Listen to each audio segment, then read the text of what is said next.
فَاسْتَعْ بِمَا تُؤْمَرْ وَاَعْرِضْ عَنِ الْمُشْرِكِينَ diyor ayette. Nereden geldik buraya? Şuradan geldik. وَاَنْذِرْ عَشِيرَتِكَ الْاَقْرَب۪ينَ En yakınlarını uyar. Niye söylüyor bunu? Bakın Kur'an-ı Kerim davete nereden başlayacağınızı anlatıyor.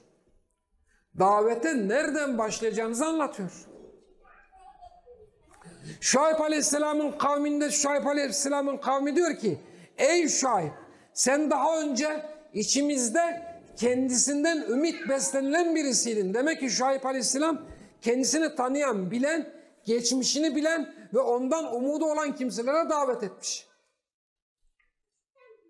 Resulullah sallallahu aleyhi ve selleme bakıyorsun birebir aynı daveti sunmuş. Demek ki davetin sunuluşu, davet kime götürülecek, nereden başlayacağız, nereden geleceğiz, neyi anlatacağız, bunların tamamı menheçle ilgili hususlardır arkadaşlar.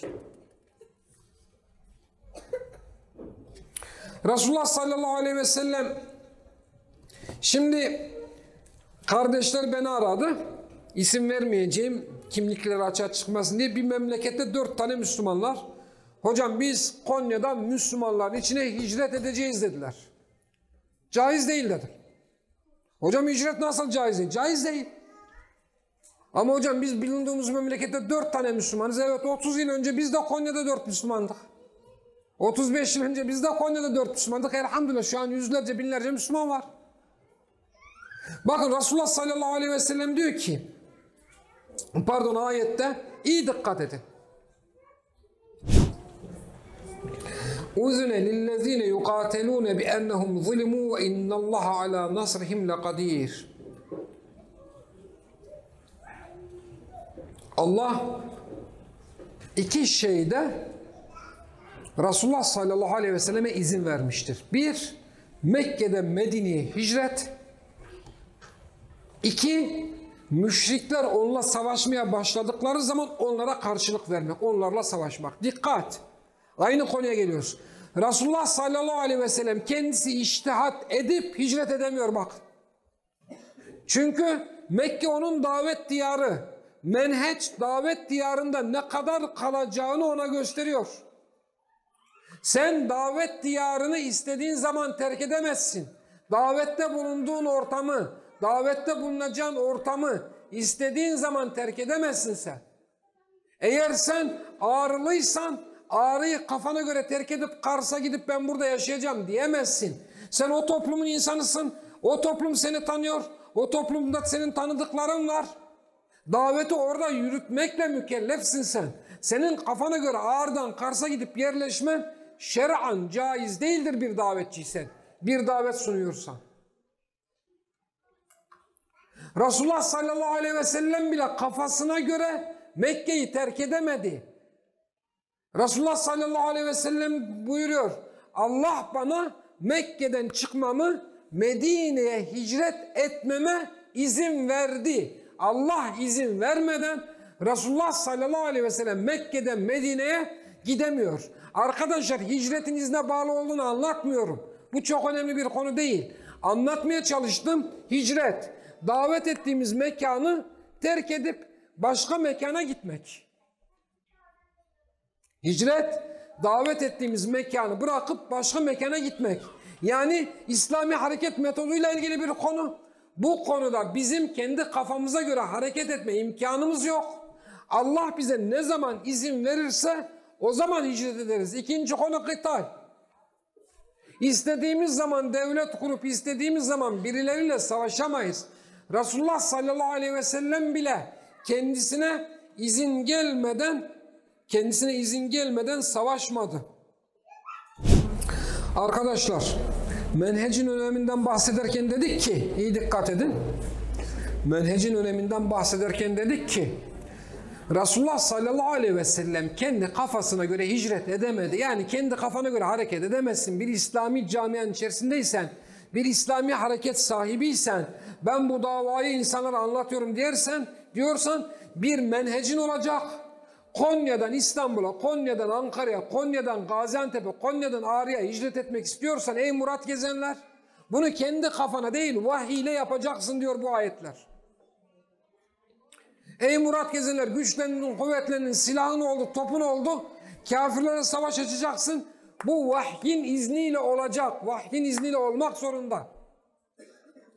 Bakın hicret gibi, cihat gibi, kıtal gibi emirler dahi vahiy ile olmak zorunda olduğuna göre kime davet edeceksin? Nerede davet edeceksin? Ne yapacaksın? Nerede oturacaksın? Nerede kalkacaksın? Davet ettiğin insanlara ne yapacaksın? Bütün bunlar yine menheç ilminin konusudur. Buradan sapılırsa neler olur neler, o konuda da inşallah bilgi vereceğim arkadaşlar. Allah subhanehu ve teala, iyi dikkat edin bak, burası çok önemli. Peygamberlerine böyle konuşan Allah subhanehu ve teala sana bana nasıl konuşmaz, bir dikkat edin. Allah subhanehu ve teala bir peygambere diyor ki, peygamberlerden فَلَا تَسْأَلْنِ مَا لَيْسَ لَكَ بِهِ عِلْمٍ فَلَا تَسْأَلْنِ مَا لَيْسَ لَكَ بِهِ عِلْمٍ. Allah subhanehu ve teala bunu hangi peygamberine söylüyor, bilen var mı? Ha? Kime? Nuh aleyhisselama söylüyor. Bilmediğin şeyi benden isteme diyor. Nuh aleyhisselam da diyor ki Rabbim diyor. Allah subhanehu ve teala buyuruyor. Ve senin cahillerden olmaktan seni sığındırırım diyor. Bakın Allah subhanehu ve teala bir peygamberine diyor ki iyi dikkat edin. Bilmediğin, hakkında bilgin olmayan şeyleri isteme.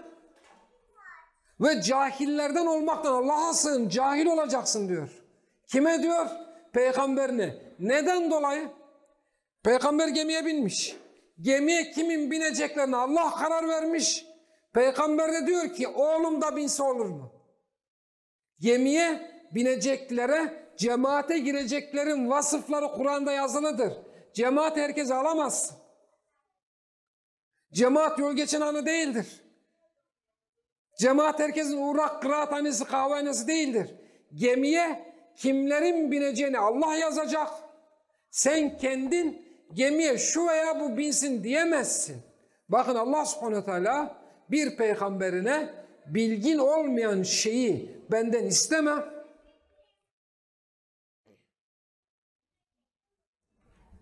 Ben seni cahillerden olmaktan sığındırırım diyor. Başka bir ayet okuyacağım arkadaşlar. Allah subhanehu ve teala peygamberine diyor ki şu peygamber gibi olma sen diyor. Kimden için diyor?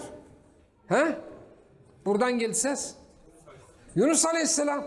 Allah subhanehu ve teala Muhammed sallallahu aleyhi ve selleme diyor ki bu peygamber gibi yapma sen. Subhanallah.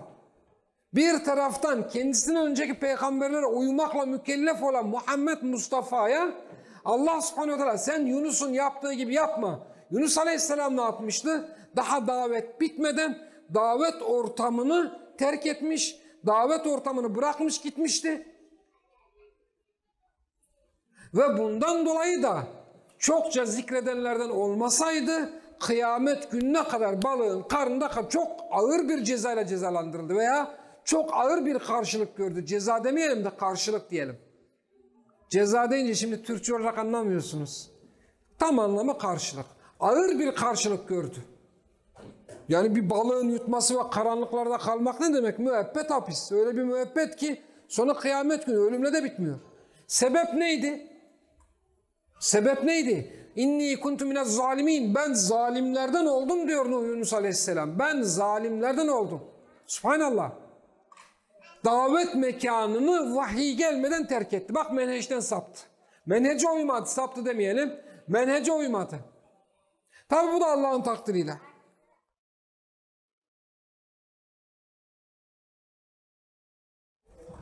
Allah subhanehu ve teala bir ayette diyor ki peygamberine eğer böyle yaparsan sen zalim olursun diyor. Subhanallah. Allah subhanehu ve teala Muhammed Mustafa, şefkat peygamberi, rahmet peygamberine, alemlere rahmet olarak gönderdiği peygambere ey Muhammed böyle yaparsan zalim olursun diyor. Sen zalim olursun diyor. En'am suresi. Ne yaparsa namazı terk edersem hayır, orucu terk edersem hayır, sünnete uygun namaz kılmazsam hayır, ne yaparsa zalimlerden olacak. Menheçten saparsan. Mekkeli müşrikler geliyor. Diyorlar ki ey Muhammed biz sana tabi olacağız, tamam. Biz senin peşinden geleceğiz, tamam. Arkadaşlar, bizim arkadaşlar niye beni telefonla arıyorlar, ben anlamıyorum. Burada konuşuyorum ben.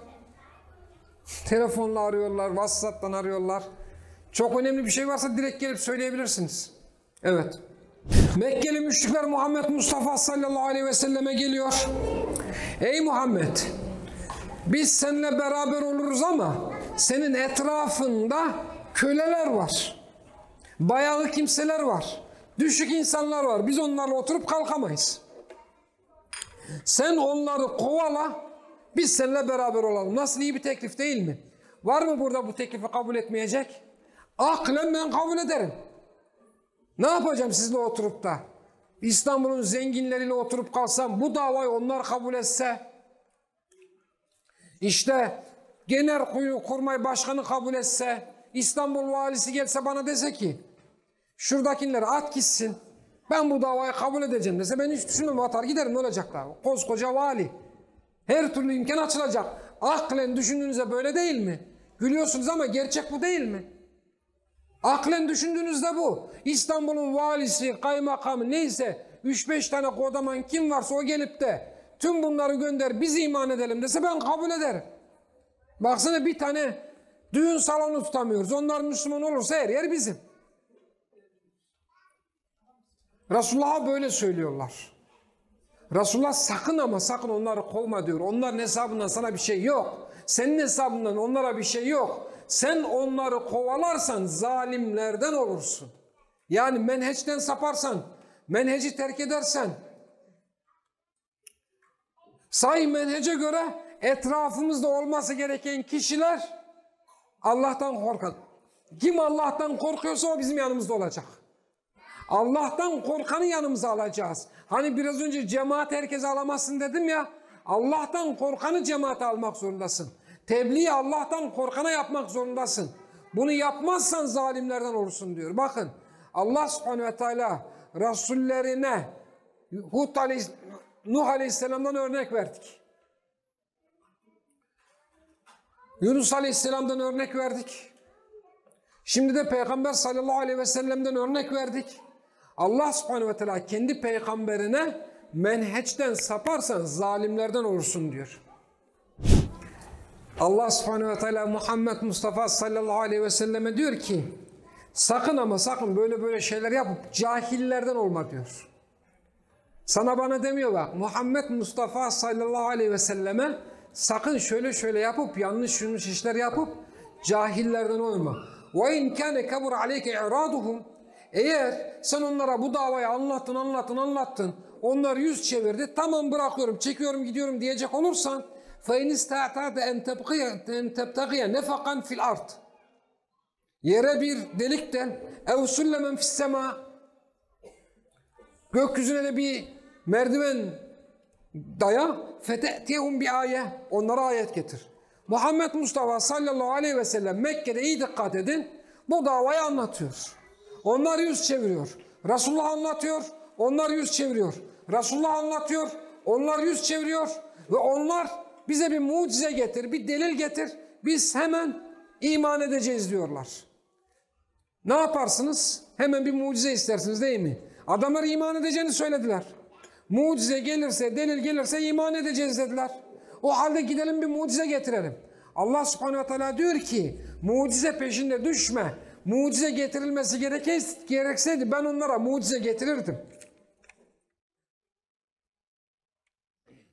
Eğer mucize getirilmesi gerekseydi ben onlara mucize verirdim. Ey Muhammed, onlar senden yüz çevirdi. Sen onların düşüncelerine kapılıp sözlerine aldanıp mucize getirmeye kalkma. Bunu yaparsan sen zalimlerden olursun diyor. Evet. Mesela şöyle bir ayet var arkadaşlar. Kul intaziru inna muntazirun. Ey insanlar, siz bekleyin, biz de bekliyoruz. En'am suresine geçen bir ayet. Bak, Kur'an-ı Kerim'de arkadaşlar 270 yerde kul, de ki ifadesi geçer. 270 yerde kul. Bunun %10'u, 33 tanesi sadece En'am suresinde geçer. Yaklaşık %12'si, %13. Ne demek kul? Ey Muhammed, onlar şöyle yaparsa sen onlara böyle söyle. Ey Muhammed, onlar şöyle şöyle derse sen onlara böyle söyle. Ey Muhammed, onlar şunu söylerse sen de onlara bunu söyle. Bakın Allah subhanehu ve teala menheci bize en ince detayına kadar anlatıyor. Allah subhanehu ve teala menheci bize ince ince uzun uzun anlatıyor. Allah subhanehu ve teala menheci bize ne söyleyeceğimize kadar anlatıyor. Diyor ki siz bekleyin, tehdit ediyorlar ya. Onlar tehdit ettiği zaman siz bekleyin, biz de bekliyoruz. Bunu diyeceksiniz. Siz de onları tehdit etmeyeceksiniz. Onlarla, cahillerle karşılaştığınız zaman en güzel sözü söyleyeceksiniz. وَلَا تُجَادِلُوا اَهْلَ الْكِتَابِ اِلَّا بِالَّتِي اَحْسَنُ. Onlarla en güzel şekilde mücadele edeceksiniz. En güzel şekilde mücadele edeceksiniz. Bir başka ayet okuyorum kardeşler. وَقَالُوا لَوْلَا نُزِّلَ عَلَيْهِ آيَةٌ مِّنْ رَبِّهِ. Dediler ki Muhammed'e Rabbinden bir mucize, bir delil, bir işaret, bir şeyler indirilmeli değil miydi? Bakın dikkat edin. Kul, de ki ey Muhammed, senden bir şeyler isterlerse kafana göre konuşma, vahiy gelecek. Vahiy ne derse o şekilde konuşacaksın diyor. Örnekleri çoğaltmak mümkün ancak yeterince anlaşıldığını umuyorum ben. Özetleyeceğim inşallah. Bir örnek vereceğim, sonra özetleyeceğim. Abese ve tevella en ca'ehul a'ma ve ma yudrike leallehu yezzekka ev yezzekkeru fetenfa'ahu zikra emma men istagna fe ente anhu telahha, değil mi? Resulullah sallallahu aleyhi ve sellem bir gün Mekke'nin ulularıyla konuşmaktadır. Liderlerle, önde gelenlerle konuşmaktadır. O arada ama olan İslami harekete katılsa pek bir işe yaramayacak. Cihada gidecek olsak cihada gidemez. Parası yok. Davet et desen davette bulunamaz. Yani çok da bir işe yaramayacak bir adam geliyor. Mantıken söylüyorum arkadaşlar. Resulullah sallallahu aleyhi ve sellem haklı olarak onunla mı ilgilensin? Mekke'de liderler var. Bir tanesi Müslüman olduğu zaman yüzlerce kişi Müslüman olacak. Maddiyatı var, gücü var, kuvveti var. Onunla mı ilgilensin? Muhammed Mustafa sallallahu aleyhi ve sellem kimle ilgilensin? Kimle ilgilenmesi uygun? Elbette bunlarla diye düşündü. Allah subhanehu ve teala sen düşünmeyeceksin dedi. Kimin iman edeceğini, kimin iman etmeyeceğini sen düşünmeyeceksin. Tebliğ ve davet kime gidecek, kime gitmeyecek sen düşünmeyeceksin. Sen sadece ama sadece menhece tabi olacaksın. Abese ve tevella en ca'ehul a'ma diyerek üçüncü tekil şahıs sigayla o var ya o kendisine ama geldi diye o yüz çevirdi. Ben Gökmen'e kızarken böyle diyorum, yüzüne bakmadan o var ya o böyle yaptı diyorum. Çok ağır bir ifade değil mi? Azarlarken, kızarken muhatabının yüzüne bakmıyorsun. Allah subhanehu ve teala Resulullah sallallahu aleyhi ve sellem böyle yaptı diye abese ve tevella en ca'ehul a'ma diye ona sistemde bulundu. Velhasıl kardeşler, menheç akide kadar önemlidir. O yatmanın hükmünü bildiğinizden daha iyi bir şekilde bu menheç nedir? Bakın dikkat edin. Ben menheci anlatmadım size. Menhecin önemini anlattım. En az bir 20 ders yapılması gereken bir ders bu. En az bir 25 ders yapılması gereken bir ders. Hatta dersle öğrenilmez, cemaat içerisinde öğrenilir. Ben bu kardeşlerin hiçbirine menheç dersleri yapmadım. Ama nerede, ne zaman, ne şekilde hareket edilmesi gerektiğini çok iyi bilirler. Şu ana kadar da en ufak menheci bir hata yapıp yanlış bir yola saptıklarını görmedim. Aramızda 300 kilometre olmasına rağmen. Nasıl öğrendiler? İşte oturmaktan, kalkmaktan, senin hareketlerinden, senin tavırlarından, sorun ve problemler karşısında senin gösterdiğin tepkiden öğrendiler. Aynı şekilde onlar da öğrenip gidiyorlar.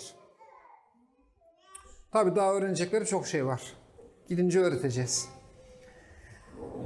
Arkadaşlar toparlıyoruz inşallah. Ben size bugün İslami menhecin özellikleri nedir? Bu konuyu anlatmadım.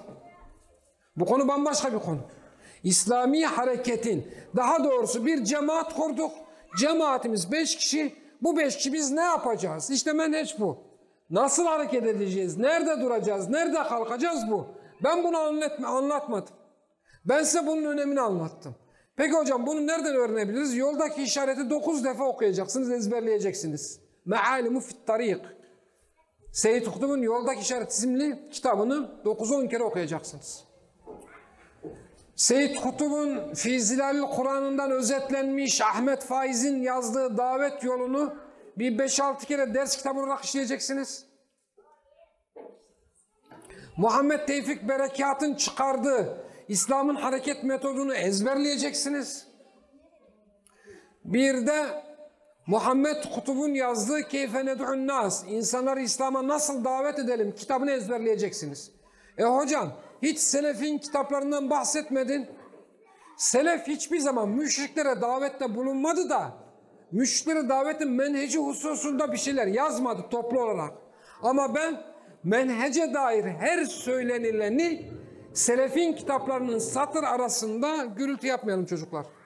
Az kaldı. Gürültü yapmayalım. Selefin kitaplarının satır arasında göster. Tekrar ediyorum hocam, sen bize kitap tavsiye ettin ama İbn-i Teymiye'den, İbn-i Kayyim'den, Ahmed bin Hanbel'den tavsiye etmedin. Elbette Ahmed bin Hanbel müşriklere bu dini götürürken hangi esaslara uyacağız diye bir kitap yazmayacaktı. Elbette İbn-i Teymiye müşrikler bizi reddettiği zaman biz onlara nasıl delil getireceğiz diye bir kitap yazmadı. Ama menheç ilmine dair bu bahsettiğim kitaplardan öğrendiklerinizin tamamı selefin kitaplarında vardır. Mesela açın Meryem suresinin tefsirine bakın. فَاِمَّا تَرَيِنَّ مِنَ الْبَشْرَ حَدًا فَقُولِي اِنِّي نَذَرْتُ لِلرَّحْمَانِ صَوْمًا فَلَنْ اُكَلِّمَ الْيَوْمَ اِنْسِيًّا. Ben artık Rahman'a oruç ederim, kimseyle konuşmayacağım. Ayetin tefsirine bakın. Zemahşeri demiştir ki, kişi sefihlerle karşılaştığı zaman susmalı ve ona cevap vermemeli. Bak işte menheci anlattı. Bunu Razi nakletmiştir.